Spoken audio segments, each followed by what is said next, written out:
નમસ્કાર, સાવધાન ગુજરાતમાં હું છું આપની સાથે ખ્યાતિ। આપની આસપાસ થતા અપરાધથી આપને કરાવીશ સાવધાન। અપરાધીઓની દરેક ચાલને પહોંચાડીશું તમારા સુધી, જેથી તમે રહી શકો સુરક્ષિત।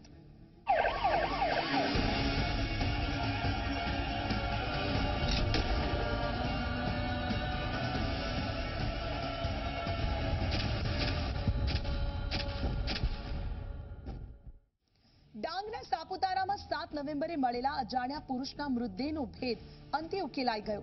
લૂંટના ઈરાદે હત્યા થયાનું સામે આવ્યું। આરોપીઓએ મૃતદેહને ગળે ફાંસો ખવડાવી ઘટનાને આત્મહત્યામાં ખપાવવાનો પ્રયાસ કર્યો, પણ અંતે આરોપીઓ પોલીસ સકંજામાં સપડાઈ ગયા। કેવી રીતે આપ્યો હત્યાને અંજામ, જોઈએ આ રિપોર્ટમાં।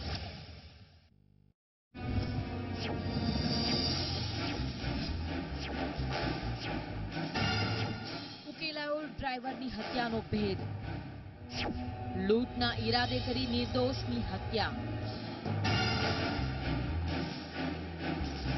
સાપુતારાના સનરાઈઝ પોઈન્ટ પર 7 નવેમ્બરે અજાણ્યા વ્યક્તિનો મૃતદેહ ગળે ફાંસો ખાધેલી હાલતમાં મળ્યો હતો।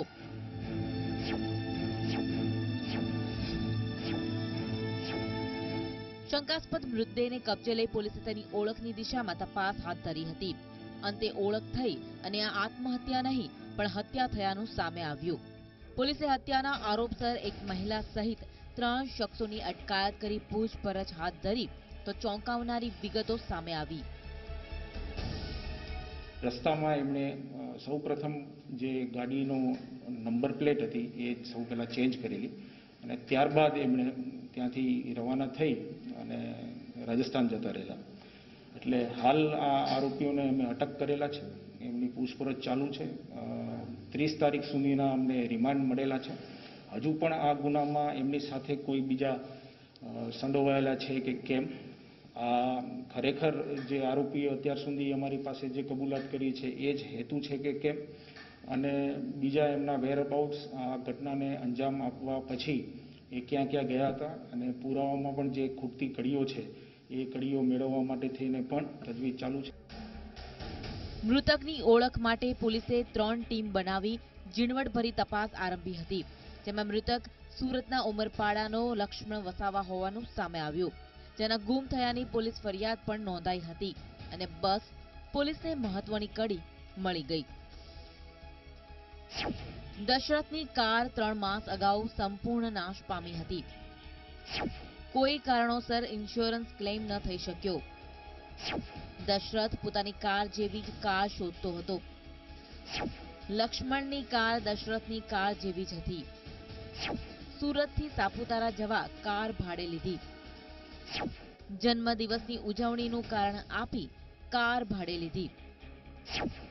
એક મહિલા સહિત 3 મળી સાપુતારામાં કરી હત્યા। આત્મહત્યામાં ખપાવવા મૃતદેહને લટકાવી દીધો। મરણ જનાર જે લક્ષ્મણ વસાવા છે એમને 5 તારીખે એ સુરત ખાતે ટેક્સી સાથે એમને જોયેલા, આ જ પ્રકારની સ્વિફ્ટ ડિઝાયર સાથે, અને 5 તારીખે એમનો સંપર્ક કરી અને 6 તારીખે સાપુતારા સાંજે બર્થડે સેલિબ્રેશન માટે થઈને જવું છે આવી વાત કરી અને એમની સ્વિફ્ટ ડિઝાયર છે એમને બુક કરાયેલી અને 6 તારીખે ત્યાંથી મેનપાલ, દશરથ અને આ જે મહિલા છે મીનાક્ષી એ લોકો આ સ્વિફ્ટ ડિઝાયરમાં આવેલા અને પછી સાપુતારા સનરાઈઝ પોઈન્ટ ઉપર આવી અને એમને આ ઘટનાને અંજામ આપેલો અને આ અંજામ આપ્યા પછી એ સ્વિફ્ટ ડિઝાયર લઈને નીકળી ગયા। પોલીસને મળેલી મહત્વની કડીના આધારે સીસીટીવી ફૂટેજ અને મોબાઈલ કોલના આધારે પોલીસ રાજસ્થાનના જુદા જુદા સ્થળે રહેતી એક મહિલા સહિત 3 આરોપીઓ સુધી પહોંચી અને અટકાયત કરી પૂછપરછ કરતા સમગ્ર ભાંડો ફૂટી ગયો। પકડાયેલી મહિલા મુખ્ય આરોપી દશરથની સાથે લિવ-ઇનમાં રહેતી હોવાનું સામે આવ્યું છે। આમ પોલીસે કાર સાથે ત્રણેયની અટકાયત કરી કાયદેસરની કાર્યવાહી હાથ ધરી છે। સ્નેહલ પટેલ, ઝી મીડિયા, નવસારી।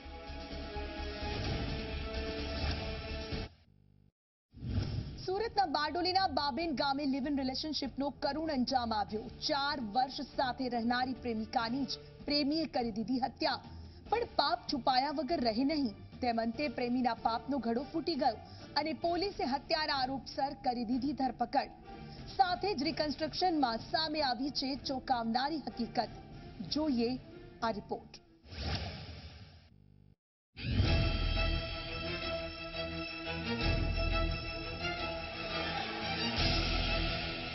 સુરતના બાબેનમાં બનેલા ચકચારી હત્યાકાંડમાં અંતે પોલીસે હત્યારા પ્રેમીની ધરપકડ કરી લીધી.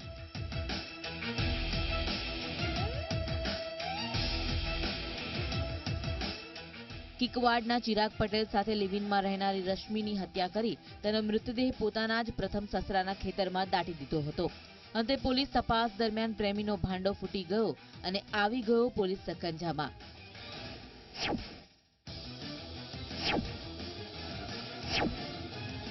પોલીસે આરોપી ચિરાગની ધરપકડ કરી સમગ્ર ઘટનાનું રિકન્સ્ટ્રક્શન કરાવ્યું હતું, જેમાં કેવી રીતે બોલાચાલી થઈ, કેવી રીતે રશ્મિને માર માર્યો, કેવી રીતે રશ્મિની હત્યા કરી અને કેવી રીતે મૃતદેહને દાટી દીધો, તમામ ઘટનાનું પોલીસે રિકન્સ્ટ્રક્શન કરાવ્યું હતું. એ આખી સમગ્ર જે ઘટના જે છે એટલે જે ડેડ બોડી જે બનાવની જગ્યા છે ત્યાંથી લઈ અને લાશ દાટ્યા ત્યાં સુધીનો જે સમગ્ર ઘટનાક્રમ છે એ સમગ્ર ઘટનાક્રમનું અમે રિકન્સ્ટ્રક્શન પંચનામું જે છે પંચો રૂબરૂનું આજરોજ હાથ ધરેલ છે. આ કામે લાગતા વખતે સહાયતાનું પણ નિવેદનો લેવામાં આવેલ છે. જરૂરી મુદ્દામાલ પણ ગુનાના કામે કબજે કરવામાં આવેલ છે. FSLથી લઈ અને લગત મેડિકલ અધિકારીઓની અમે એમાં મદદ લીધેલ છે. આ સમગ્ર ઘટનાક્રમ જે રિકન્સ્ટ્રક્શન પંચનામું કર્યા બાદ આરોપીની હાલ વધુ પૂછપરછ ચાલી રહી છે અને આરોપી જે છે એના રિમાન્ડની તજવીજ હાથ ધરતા. લિવ ઇન રિલેશનશીપમાં રહેતી રશ્મિ અને ચિરાગ એક 3 વર્ષના બાળકના માતા પિતા પણ છે. આખી ઘટનામાં મૂળ વાત જ રશ્મિના ગર્ભમાં રહેલું બીજું બાળક તેનું ન હોવાની આશંકા હતી અને તેથી ચિરાગે રશ્મિ સાથે બબાલ કરી તેની હત્યા કરી દીધી. ધરપકડ બાદ ઘટનાના એક અંશ સુધી પહોંચ્યા બાદ પોલીસે મથામણ શરૂ કરી હતી.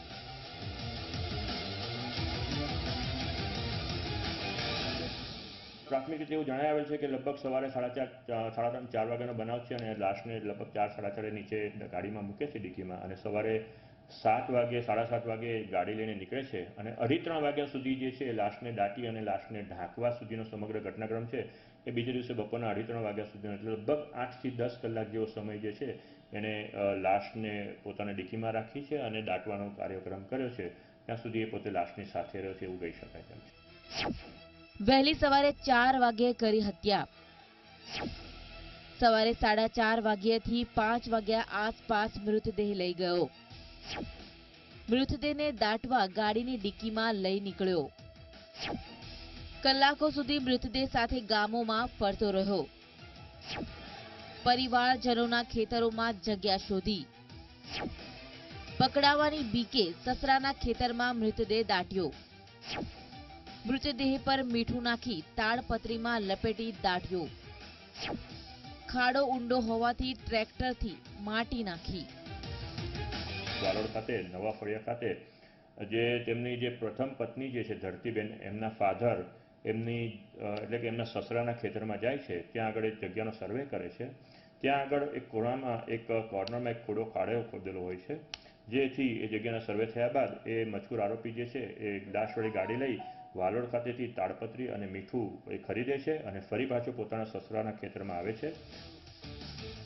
આરોપીએ ફિલ્મી ઢબે હત્યાને અંજામ તો આપ્યો, પણ ફિલ્મી સ્ટોરીમાં હત્યારાનો અંત ખરાબ હોય છે તેમ ચિરાગનો અંત પણ ખરાબ જ થયો. પોલીસે સમગ્ર ઘટનાનું રિકન્સ્ટ્રક્શન કરી નોકરાણીનું પણ નિવેદન નોંધ્યું હતું. સાથે જ અન્ય કોઈની સંડોવણી છે કે નહીં તે દિશામાં પણ તપાસ હાથ ધરી છે. કિરણસિંહ ગોહિલ, ઝી મીડિયા, બારડોલી, સુરત.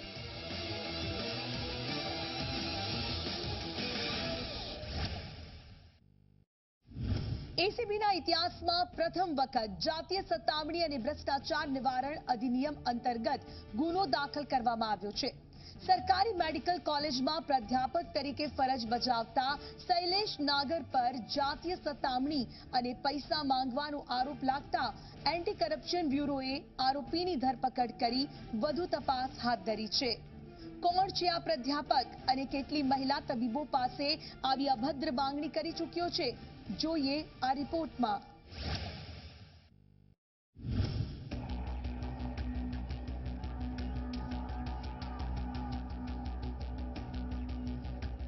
સામાન્ય સંજોગોમાં એન્ટી કરપ્શન બ્યુરો લાંચિયા બાબુઓ પર કાર્યવાહી કરતી હોય છે અને આવક કરતા વધુની ગેરકાયદે મેળવેલી બાબુઓની મિલકત પર નજર રાખતી હોય છે.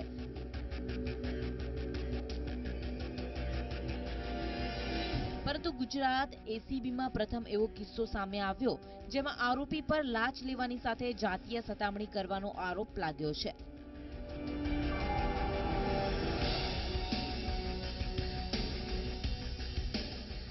આરોપી શૈલેષ નાગર વિરુદ્ધ ગુનો દાખલ થતા તેની એસીબીએ અટકાયત કરી કાયદેસરની કાર્યવાહી હાથ ધરી છે.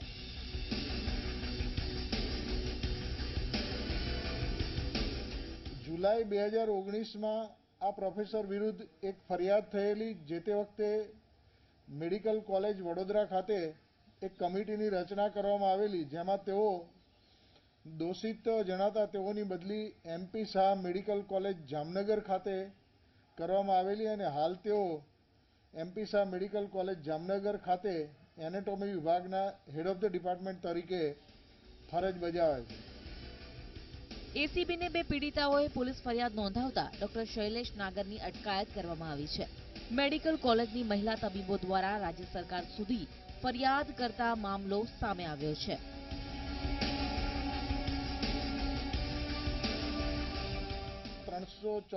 ક આઈપીસી મુજબ ગુનો નોંધાયો હોય તેવું પ્રથમવાર બનેલ છે અને જે બાબત છે એ આ જે ગુનો બન્યો અને એસીઆર લખવાના પૈસા માંગ્યા તે મહિલા તબીબો પાસે માંગ્યા તો તેની સાથે સંકળાયેલો હોય આ મુજબ પણ ગુનો નોંધવામાં આવેલો છે. વડોદરાની મેડિકલ કોલેજના એનાટોમી વિભાગમાં ફરજ. મહિલા પ્રોફેસર પાસેથી માંગતો 1,50,000 રૂપિયા. વાર્ષિક અહેવાલ લખવા માટે એક અહેવાલ 1,50,000 રૂપિયા. મહિલા તબીબો પાસે કરતો હતો બીભત્સ માંગણી. જાતીય સતામણીની પણ ઉઠી છે ફરિયાદ. રાજ્યના આરોગ્ય વિભાગ પાસે પહોંચ્યો ઓડિયો અને વિડિયો. આરોગ્ય પરિવાર કલ્યાણ વિભાગે કરી કેસ કરવાની માંગ. કૌભાંડ ખુલતા જામનગર MP શાહ કરાઈ હતી બદલી. આજે ડોક્ટર શૈલેષ કાશીરામ નાગર છે, તેઓ પાટણ, જામનગર, અમદાવાદ બીજે મેડિકલ કોલેજ અને વડોદરા ખાતેની ગોત્રી ખાતે આવેલી GMERS કોલેજ ખાતે ફરજ બજાવતા હતા. ત્યાં પણ આ પ્રકારે મહિલા ટ્યુટર અને મહિલા જે તબીબો હતા અને જે વિદ્યાર્થીનીઓ પરીક્ષા આપવા માટે થઈને વાયવામાં આવતી હોય તેમની સાથે પણ આ રીતે અભદ્ર વાતો અને ટિપ્પણીઓ કરેલી હોય અને જે ટ્યુટર્સ હતા એમની પાસે CR લખવાના પૈસા માંગેલા હોય તેવી માહિતી તપાસ દરમિયાન અત્યારે મળવા પામી છે અને ઉજાગર થઈ છે.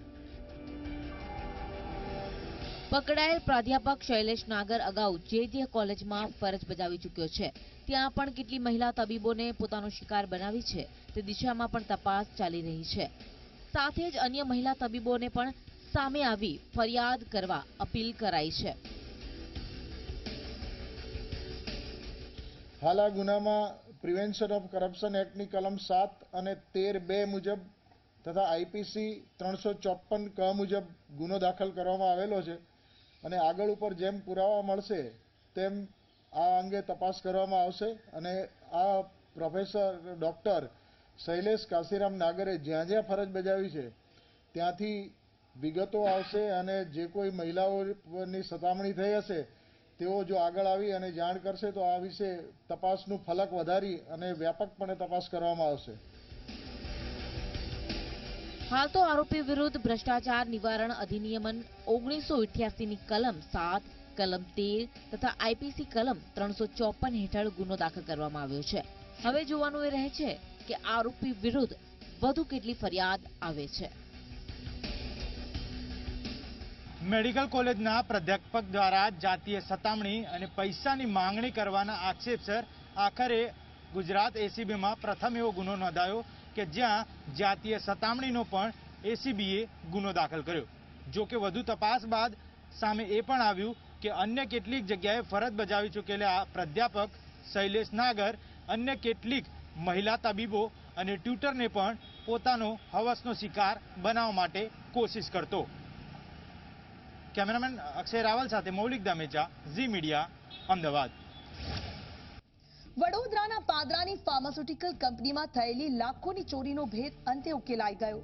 પોલીસને જેના પર શંકા હતી તે જ સાચી પડી છે.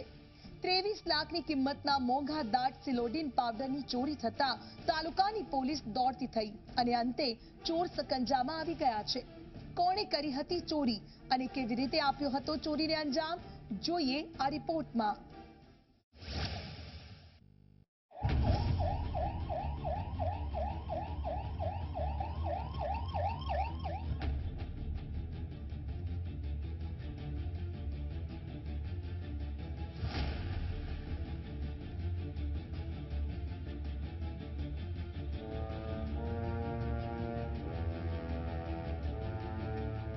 વડોદરાના પાદરાના રણુ ગામે આવેલી ઇફકા કંપનીમાં થયેલી લાખો રૂપિયાની ચોરીનો ભેદ અંતે ઉકેલાઈ ગયો છે.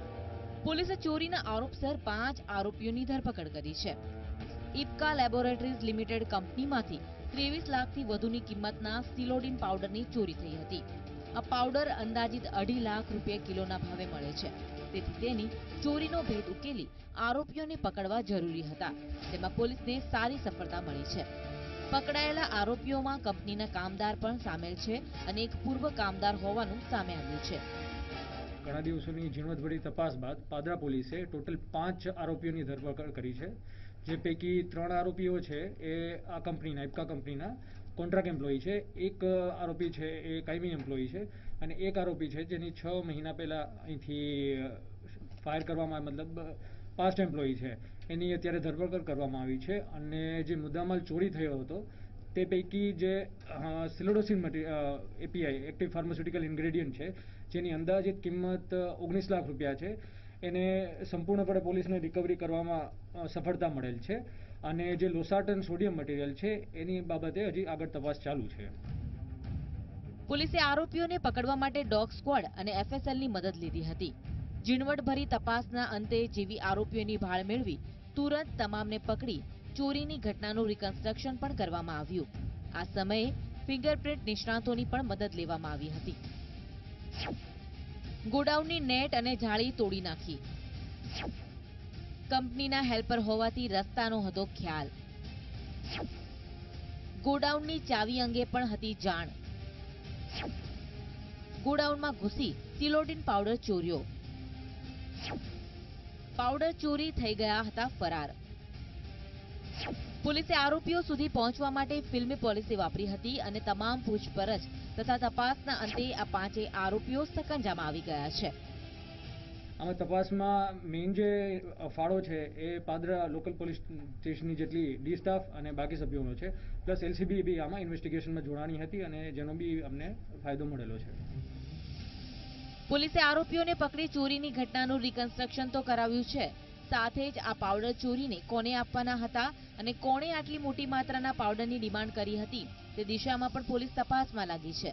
આગામી દિવસોમાં આ ચોરીમાં કોઈ મોટા માથાનું પણ નામ ખુલે તેવી આશંકા સેવવામાં આવી રહી છે. મિતેશ માલી, ઝી મીડિયા, પાદરા, વડોદરા.